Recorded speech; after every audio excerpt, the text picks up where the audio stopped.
화요일날 아침입니다. 우리 예레미야 23장 23절로부터 40절까지 말씀 중심으로 오늘 거짓 선지자 두 번째 말씀을 함께 나누겠습니다. 우리는 주변에서 잔소리를 하게 되면 흔히들 이렇게 말하는 걸 듣게 됩니다. 또 설교하시네. 또 설교하는 거야? 이렇게 핀잔을 주기도 합니다. 왜 그런지 이 설교를 따분하고 잔소리로 여기는 그런 시대적 공감이 형성되는 것 같습니다. 그리고 또 요즘 MZ 세대들은 선배나 혹은 위에 있는 분들이 자기의 경험이나 혹은 진실한 충고 외에도 그들은 그것을 잔소리로 여기고 마치 라떼는 말이야 라고 하며 아주 꼰대들이나 하는 그런 소리로 여길 때도 있어 참 마음이 아플 때가 있습니다. 심지어 저도 그런 말을 하고 있는 제 모습을 보면서 아직까지 마음은 청춘인데 벌써 내가 그렇게 됐나? 라는 생각도 하기도 합니다. 그러나 하나님 말씀을 거역하고 마치 이렇게 쓸데없는 잔소리를 여긴다면 어떻게 되겠습니까? 그것은 바로 그 마음 안에 하나님의 말씀에 생명이 없다는 증거 아니겠습니까? 사랑하는 여러분, 여러분은 듣고 돌이키고 깨닫고 하나님께 순종되어지는, 이끌리는, 그 말씀에 이끌리는 우리 하나님의 종들이 되길 간절히 축복합니다. 오늘 하나님께서는 천지에 충만하신 무소부재하신 하나님이시다. 자기 자신을 그렇게 드러내고 계시는데요. 23절 보겠습니다. 여호와의 말씀이니라 나는 가까운 데에 있는 하나님이요 먼 데에 있는 하나님은 아니냐라고 했습니다. 그러니까 나는 가까운 데에도 멀리도 있는 하나님이다. 나는 어느 곳에든지 있는 사람이다. 존재다라고 스스로를 나타내십니다. 그래서 24절 후반절에 나는 천지에 충만하지 아니하냐. 어디든지 계신 하나님, 이곳에 계시며 또한 어느 곳에 계신 하나님, 하늘 우편 보좌에 계신 우리 예수 그리스도는 신성으로는 우리 심령 안에 계시다. 우리 안에 계시고 우리 옆에 계시고 또한 우리 생각과 무엇이든지 어느 곳에든지 함께 계십니다. 그래서 여러분 우리가 예배할 때 하나님이 이곳에도 계시지만 하나님은 어느 곳에도 계시는 하나님이시다. 그래서 우리는 어떤 장소와 시간을 통과하는 하나님의 전능성을 알아야 될 줄 믿습니다. 그래서 우리가 하나님은 이런 일은 못하겠지. 하나님은 꼭 이렇게 하시겠지. 이 사람을 통해서만 일하겠지. 그게 아닙니다. 하나님은 어디든지 무엇이든지 행하시는 전능하신 하나님. 우리 그 전능하신 하나님을 나의 하나님으로 고백하죠. 오늘 그 전능하신 하나님에 대해서 하나님의 말씀을 도적질하는 거짓 선지자들을 향하여 하나님은 질타하고 계시는데 25절이 그 말씀이죠. 내 이름으로 거짓을 예언하는 선지자들의 말에 내가 꿈을 꾸었다. 꿈을 꿨다고 말하는 것을 내가 들었노라 라고 합니다. 이 거짓 선지자들이 이렇게 말합니다. 내가 하나님의 꿈에서 만났어. 환상을 보았어. 꿈을 꾸었다. 이렇게 말을 한다는 것이죠. 구약 선지자들은 여러분 주로 꿈, 환상 이런 것들을 중요하게 여겼습니다. 오늘날도 이상하게 우리 성도들이 꿈, 환상 이런 걸 너무나 중요하게 여기는 것 같습니다. 당장 내 답답한 현실보다 어떤 기도 많이 하는 사람들의 소위 신앙이 있다고 하는 사람들의 꿈꾸는 그 꿈, 그것이 나보다는 좀 탁월해 보이고 하나님과 좀 더 가까운 사람으로 여겨서 그런 것 같습니다만 여러분 기록된 하나님의 말씀만 의지하는 것, 그것이 진짜 신앙임을 한 번 더 강조하고 싶습니다. 하나님은 이렇게 하나님이 계시하지도 않으셨는데 자기 꿈에 꿈을 꿨다고 하는 그 거짓 선지자들을 향하여 고발하고 계시죠. 28절에 보니까 여호와의 말씀이니라 꿈을 꾼 선지자는 꿈을 말할 것이요 내 말을 받은 자는 성실함으로 내 말을 말할 것이라 겨가 어찌 알곡과 같겠느냐라고 말합니다. 여러분 알곡 마치 하나님께서 우리 신약 성경에도 비슷한 예화를 두지 않으셨습니까? 쭉정이는 불에 태워질 것이며 알곡은 잘 거두어져서 곡식 창고에 들어진다고 합니다. 알곡은 무엇입니까? 알곡 신자, 바른 말씀을 듣고 깨닫고 돌이키는 하나님의 택한 백성들, 구원받는 성도들을 의미한다면 쭉정이는 바람에 나는 겨로서 그들은 불에 태워질 존재죠. 지금 팔랑팔랑거리며 여러 가지 시대 조류라든지 여러 가지 여러분의 소리에 의해서 반응하는 자들은 결국 알곡이 아니라는 것입니다. 오늘 선지자에 대해서 하나님은 꿈을 꾼 선지자들에 대하여 이렇게 말합니다. 그래서 28절 한 번 더 말씀드리면 꿈을 꾼 선지자들, 꿈을 꾸는 자들은 그래 꿈을 꾸라고 내버려 둬라 이라는 것입니다. 그들은 바람에 나는 겨니까, 나는 그들과 상관없으니까, 나는 그들에게 그런 꿈을 꾸라고 말하라고 얘기한 적이 없으니까 그냥 꿈을 꾸고 말하도록 내버려 두라는 것입니다. 그리고 내 말을 받은 사람, 나의 말씀에 따라오는 충실한 알곡 선지자들, 나의 성도들은 충실하게 말씀만 전하거라는 거죠. 여러분, 누가 진짜 선지자입니까? 누가 진짜 하나님의 종인가요? 누가 하나님의 그리스도의 신령한 알곡 신자입니까? 말씀을 듣고 순종하고 따르며 하나님 말씀만, 하나님의 복음만 그대로 태어나는 사람, 오직 성경에서만 하나님을 찾고 그의 말씀을 따르려는 자, 그 자만이 바로 진정한 하나님의 종이고 선지자며 또한 목회자고 성도가 아니겠습니까? 여기서 분명히 오늘 이 시대에도 우리에게 분명한 기준을 주고 계십니다. 여러분은 환상이나 보이는 것에 휘둘리고 있습니까? 제가 어제 보니까 요즘 참 유튜브 시대고 이 방송 시대라 그런지 어느 교회가 강남의 어디에 개척을 했는데 1년 만에 청년 젊은이들만 2,000명이 넘는 사람이 등록했다라는 그 뉴스 기사를 보고 제가 깜짝 놀랐습니다. 자세히 보니까 그 교회는 영상, 그래픽 디자인, 또 찬양, 음악 이것들이 너무나 화려한 거죠. 근데 한 가지 제 마음을 석연케 하게 만드는 게 하나 있었는데, 하나님 말씀, 예배의 가장 중요한 것을 여러분 확실히 준비되는 음향과 디자인과 그 다음에 그 외 외적 요소들을 예배의 중요한 요소로 여긴다는 것입니다. 그렇습니다. 그들은 신사도 운동에 앞장서 있는 바로 그런 사람들이죠. 젊은 청년들은 눈에 보이는 것, 가시적인 것, 들리는 것, 화려한 어떤 그런 영상미 이런 것들을 통해서 하나님의 임재라고 착각하는 것 같습니다. 꿈을 꾸는 선지자는 꿈을 꾸라 내버려 두라는 것입니다. 그런 환상적인 것들, 그의 눈에 보이는 것들, 감각적인 것들에 따라다니는 것은 무엇을 말하냐? 내가 바람에 나는 겨라는 증거입니다.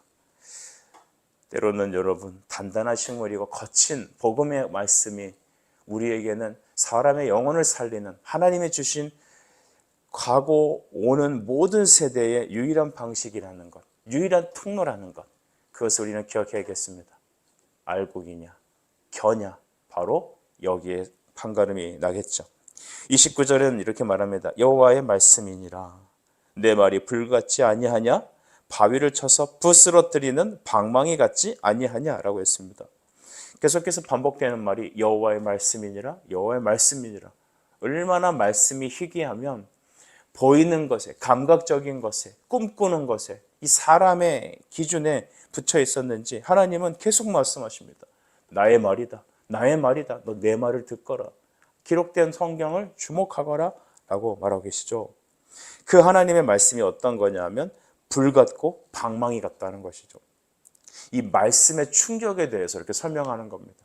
우리 하나님 말씀을 들을 때 정상적인 생각으로 들을 수 없습니다. 우리가 그 말씀 때문에 내 영혼이 심판 앞에 놓여 있다는 것.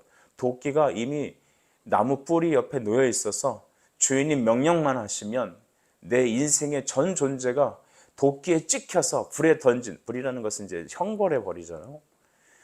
불에 던져지기 일부 직전이라는 그 사실을 깨달았을 때 그 말씀은 나를 두드려 패는 몽둥이 같고 나에게 불을 지르는 그런 불같은 뜨거움이 임하는 것입니다. 여러분 이 두려운 말씀을 우리는 어떻게 피할까요?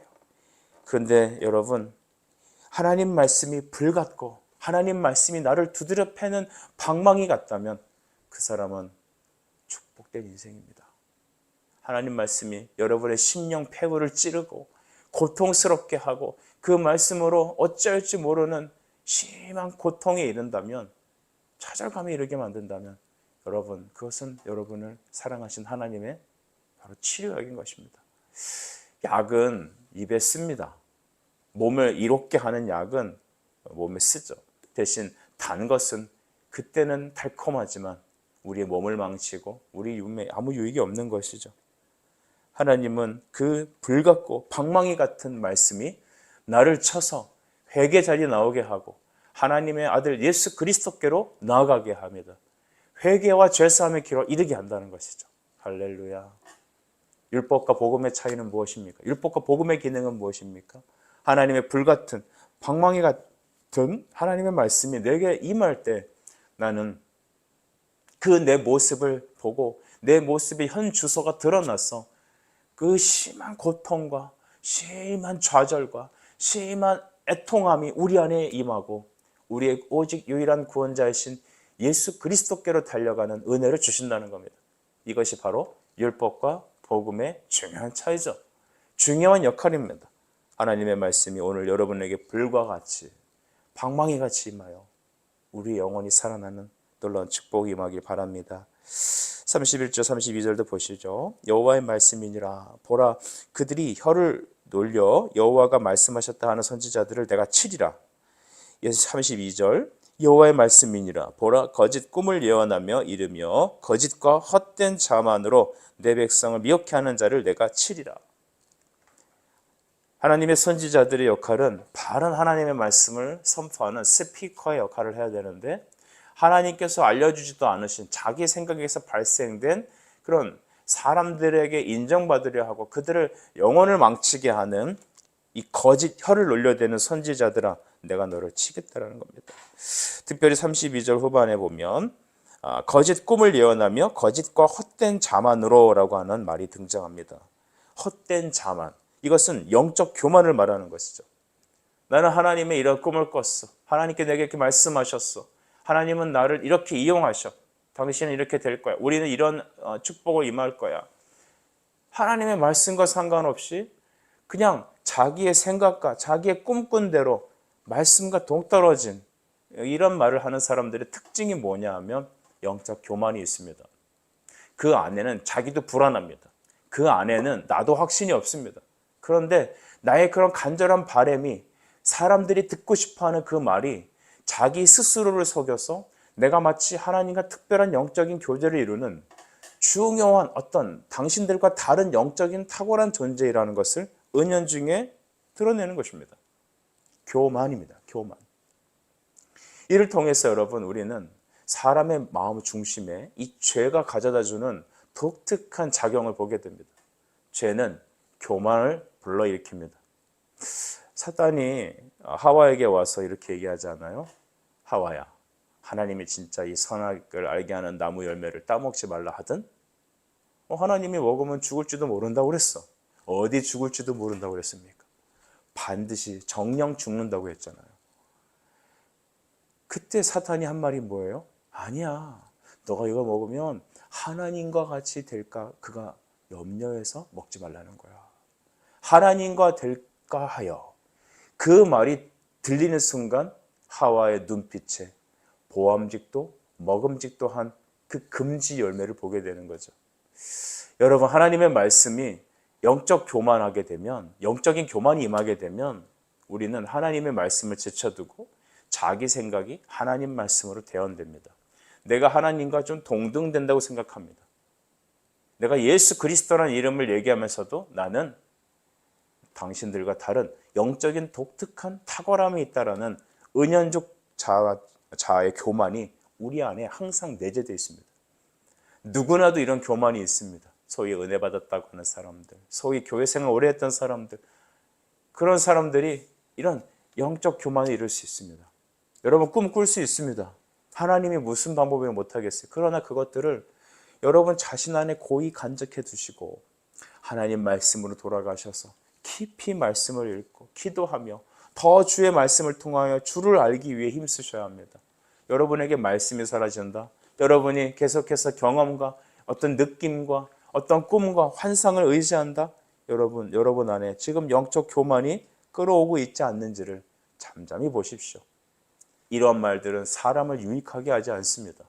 여러분을 따르고 여러분의 말을 듣고 싶어하고 여러분을 의지하는 일들은 일어나겠지만 영혼이 변화되고 하나님의 거룩한 교회가 세워지고 하나님 나라가 확장되는 것은 전혀 다른 겁니다. 그래서 바울은 얘기하지 않습니까? 내가 예수 그리스도와 그의 십자가 외에는 다른 것들을 알지 않기로 결심했다라고 합니다. 곧 오직 복음만이 알기를 원한다. 나는 오직 하나님 말씀으로만 돌아가겠다. 헛된 자만에서 벗어나는 우리가 되기를 간절히 축복합니다. 이제 거짓 선지자들의 심판을 본격적으로 주시는데 그것은 바로 그들이 하나님의 말씀을 엄중한 말씀이라고 폄하하기 때문이다라고 하는데요. 34절을 보시죠. 또 여호와의 엄중한 말씀이라 하는 선지자들에게나 지사자에게나 백성에게는 내가 그 사람과 그 집안을 벌하리라 하셨다 하고, 여기 엄중한 말씀 이란 말이 계속 반복돼요. 엄중한 말씀이라는 것은 뭐냐면 하나님의 말씀은 부담스러운 것이다, 짐이 된다라고 말하는 겁니다. 하나님의 이런 견고한 말씀들이 나에게 부담이 된다는 겁니다. 이거는 조롱하는 조롱조입니다. 여러분, 그래서 당시 모든 선지자들 하나님이 여러분의 죄를 지적하고 여러분들 돌이키길 바랍니다 하면, 아, 저 사람 또 설교하시네. 아유, 저 목사님 또 저 설교하시네. 언제나 축복을 얘기할 거야. 언제나 우리 힘든 성도들을 좀 이렇게 다독여주고, 잘 된다고 하면서 좀 지켜주고, 내 귀에 달콤한 그런 재미있는 얘기를 할까. 제가 그 어떤 그 은퇴 교수님하고 이렇게 상담을 하고 신방을 하는데 저한테 이러더라고요. 아니, 목사님, 내가 목사님 설교 들어봤는데 들을 말이 하나도 없더라는 겁니다. 그래서 제가, 저는 성경만 얘기했는데요, 왜 들을 말이 없어요? 했더니, 그러니까 들을 말이 없다는 겁니다. 이분은 교회는 다녔는데 예수를 알지 못하는 자죠. 강남의 어느 목사님은 시사도 이렇게 얘기하고, 또 이 세상의 철학도 얘기해주고, 뭐 경제도 얘기하고, 미래에 대한 어떤 에너지도 얘기하고, 들을 게 참 많았는데 당신 설교에서는 들을 게 없었다는 거예요. 제가 하나님께 감사합니다 그랬어요. 복음은 감추어진 겁니다. 들리는 자에게 들리는 것이죠. 하나님 말씀만을 사모하는 사람에겐 하나님의 말씀을 선포하는 성경만을 얘기하는 걸로 듣고 기뻐하며 달콤하게 누립니다.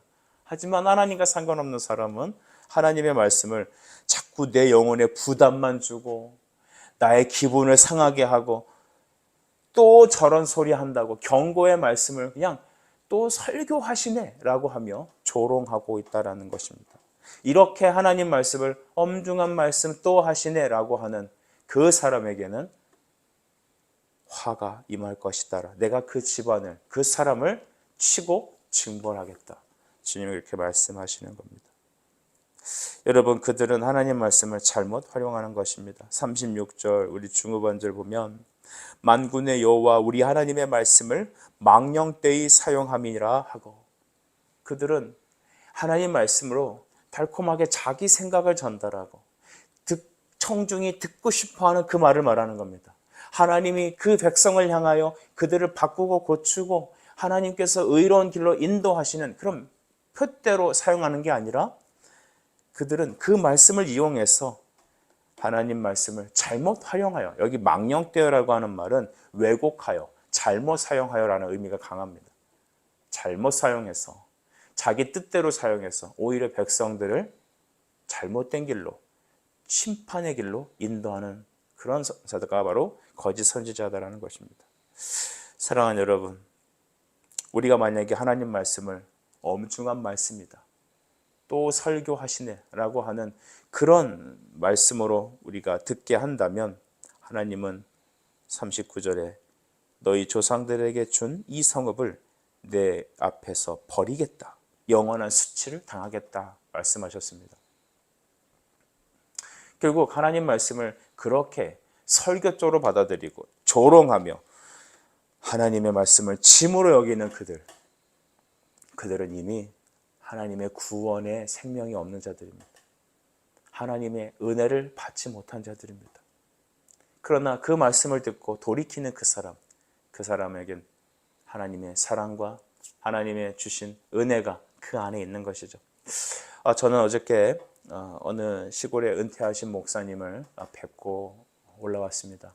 얼마나 마음의 감동과 기쁨이 넘쳤는지 모릅니다. 오직 어려울 때 기도하고 성도들 한 영혼을 말씀으로 세우고자 했던 그 노 목사님의 말, 나는 다시 돌아가라 하도 이만큼 목회할 수 없었습니다. 여한도 후회도 없다. 나는 이것으로 끝이다.